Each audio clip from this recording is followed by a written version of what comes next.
Alors bonjour à tous, j'espère que vous allez bien.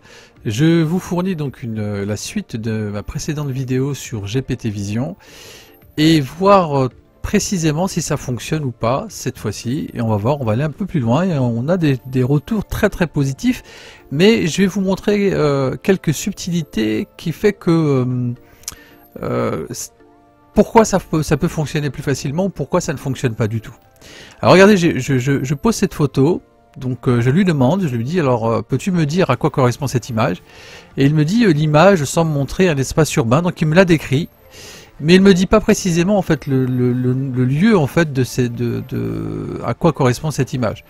Donc c'est intéressant parce que j'aurais souhaité en fait qu'il me précise si c'est un musée, si c'est un lieu artistique connu à Paris ou pas. Il ne le fait pas, mais par contre il sait me la décrire. Autre chose, là je lui propose en fait cette image qui correspond donc à une gourde et on voit en fait derrière, donc je lui pose la question à quel artiste correspond le design de cette image. Donc là je l'induis quand même, je l'aiguille et en l'aiguillant j'arrive en fait à l'inciter à me donner une réponse précise. Parce que là regardez, lorsque je lui dis à quel artiste, qu'est-ce qu'il fait? Il me donne le nom de l'artiste. Il reconnaît en fait l'image.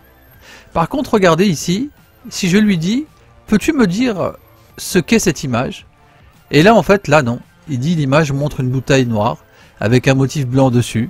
Le motif semble être une série de figures ou de formes interconnectées. Et donc là, on voit bien, en fait, que, en fonction de la question, en réalité, il n'est pas... sa vision, en fait, peut être altérée, au sens expression GPT Vision. Donc attention à la façon dont on questionne en fait GPT, donc justement c'est pour ça qu'on parle de prompt engineering. La façon dont on va pouvoir le questionner va nous amener en fait à un type de réponse.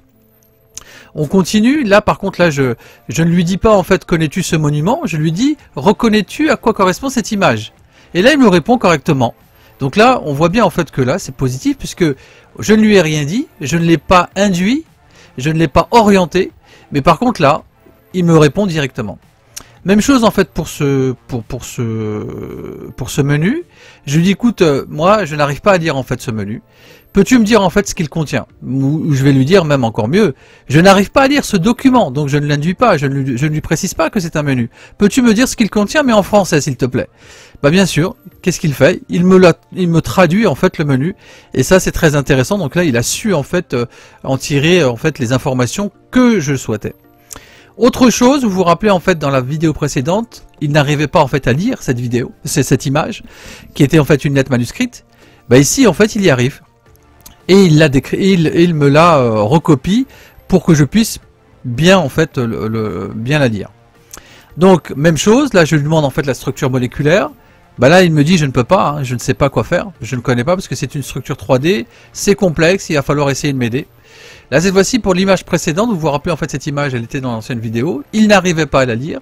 Par contre ici ce qu'il a réussi à faire c'est me faire en fait une reconnaissance en fait de caractères et me dire bon donne-moi les noms de toutes ces structures, mais elles étaient déjà écrites. Mais c'est intéressant, il a réussi en fait à les lire. Et là ce que je lui fais, je lui demande de me les dessiner, il ne me les dessine pas, je m'y attendais. Par contre ici il me dit, moi je lui demande une structure détaillée puisqu'il me le demande, il me dit si tu souhaites une structure détaillée, que je te décrive précisément chacune de ces structures, dis-le moi. Je lui dis fais-le. Et là il me les décrit en fait une par une et ça c'est très intéressant. Donc on voit en fait que GPT Vision c'est très intéressant, on peut faire beaucoup de choses là par rapport à la vidéo précédente et j'ai été très heureux de vous faire cette vidéo précédente pour vous montrer en fait que ça ne marche pas mais ça peut marcher, mais que cette fois-ci ça marche. Mais attention en fait à la façon dont on va pouvoir orienter GPT Vision pour qu'il puisse nous donner les bonnes informations et qu'il puisse en fait décrire. Mais moi ce qui m'intéresse ici, c'est plutôt dire, au lieu de dire GPT Vision, parce que si c'est GPT Vision, je lui dis écoute voilà il y a ça, dis-moi ce que c'est. Et c'est plutôt ça qu'il faut qu'on attend de GPT Vision et pas autre chose. Donc ça marche quand on lui demande en fait certaines choses précises. Quand ça ne marche pas, il faut donc l'orienter pour qu'il puisse en fait nous donner des informations et surtout les informations que l'on attend. Et c'est tout à fait normal puisque j'ai fait une vidéo et j'ai écrit en fait un e-book sur le prompt engineering et bien évidemment la vraie solution en fait pour pouvoir profiter pleinement de GPT Vision, c'est ce que je n'ai pas dit en fait dans la première vidéo, c'est un petit peu fait exprès, c'est justement de bien formuler sa demande pour que justement on puisse profiter pleinement de cette option extraordinaire qui est justement sa vision et sa description et de ce qu'il est capable de trouver en lui donnant en fait une image.